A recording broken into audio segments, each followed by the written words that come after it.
خدا کے دین کی خدمت کا ایک انمول ادارہ ہے، ادارہ رہے برے انسانیت تو سب کو پیارا ہے، ادارہ رہے برے۔ بسم اللہ الرحمن الرحیم۔ محترم حضرات، آج کل جو بات بڑی کثرت سے پھیل رہی ہے کہ قرآن مجید میں بال نکل رہے ہیں، مجھے پورے علاقے سے کئی علماء، ائمہ اور لوگوں نے فون پر بات کی، جیسے بالاپور سے، ناندیڑ سے، ڈھانکی سے، یہاں تک کہ نبی پیٹ، آندھرا وغیرہ کئی علاقوں سے اس بارے میں کئی لوگوں نے مجھ سے بات کی، علماء نے بات کی کہ مفتی صاحب یہ کیا مسئلہ ہے۔ لوگ پوچھ رہے ہیں کہ قرآن مجید میں سرکار دو عالم صلی اللہ علیہ وسلم کے بال ہے اور لوگ ان بالوں کی زیارت کر رہے ہیں، کہ کیا مسئلہ ہے؟ تو سب سے پہلی بات یہ ہے کہ کوئی جگہ چاہے کتابوں کی ہو، چاہے قرآن مجید کی ہو، چاہے تفاسیر کی ہو، بالوں سے خالی نہیں ہے۔ یہ بات سمجھ لے، کیونکہ یا تو سر کے بال، یا تو پلکوں کے بال، یا تو مونچھ کے بال، یا تو داڑھی کے اور بدن کے جو بال ہوتے ہیں، ہزاروں بالوں میں سے نہ معلوم روزانہ کتنے بال گرتے ہیں اور ٹوٹ کر کتابوں میں، قرآن مجید میں مل جاتے ہیں اور ہوا میں اڑ کر بسا اوقات ادھر ادھر گھس جاتے ہیں۔ قرآن مجید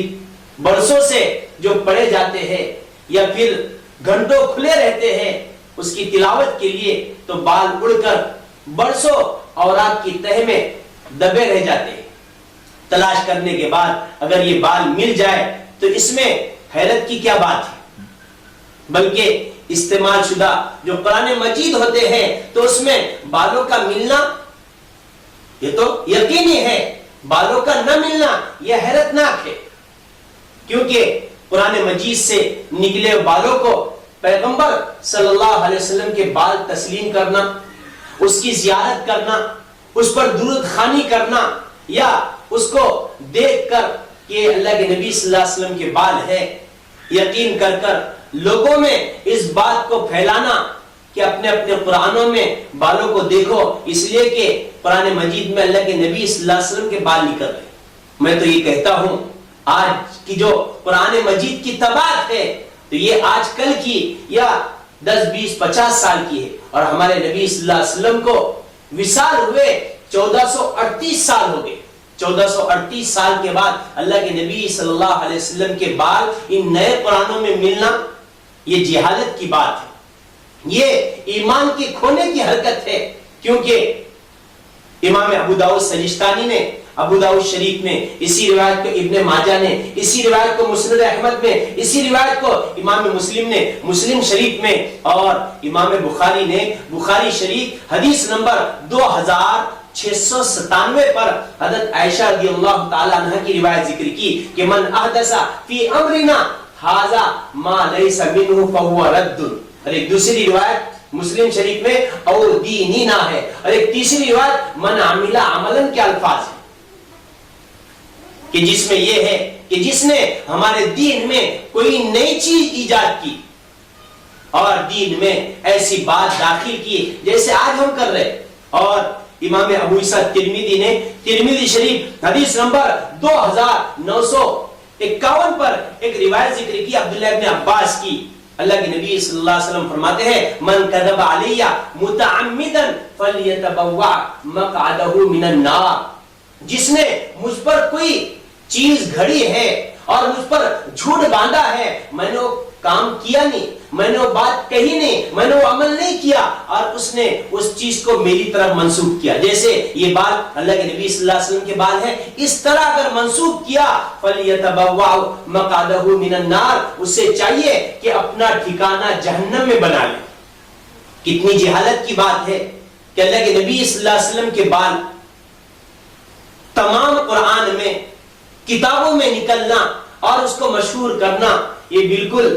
جہالت کی بات ہے، کم علمی کی بات ہے۔ قرآن یہ اللہ کا قانون ہے، اللہ کی کتاب ہے، اور یہ تمام انسانیت کے لیے دستور العمل ہے۔ انسان کو چاہیے کہ اس قرآن کے ذریعے سے بھلائی حاصل کرے، امت تک اس قرآن کو پہنچائے، نہ یہ کہ اس میں ہم بال تلاش کریں اور اس کو اللہ کے نبی صلی اللہ علیہ وسلم کی طرف منسوخ کرے۔ یہ بہت بری چیز ہے، اس سے خود بھی بچنا چاہیے اور اپنے ایمان کو بھی بچانا چاہیے اور امت کے ایمان کی حفاظت بھی کرنا چاہیے۔ یہ بالکل جہالت کی بات ہے، شریعت سے اس کا کوئی سروکار نہیں ہے۔ اس لیے ایسی چیزوں کو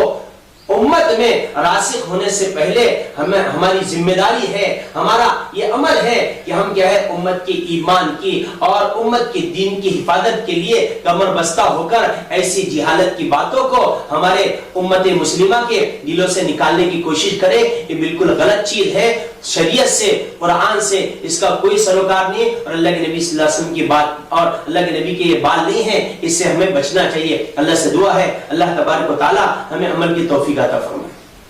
ادارہ رہبر انسانیت تو سب کو پیارا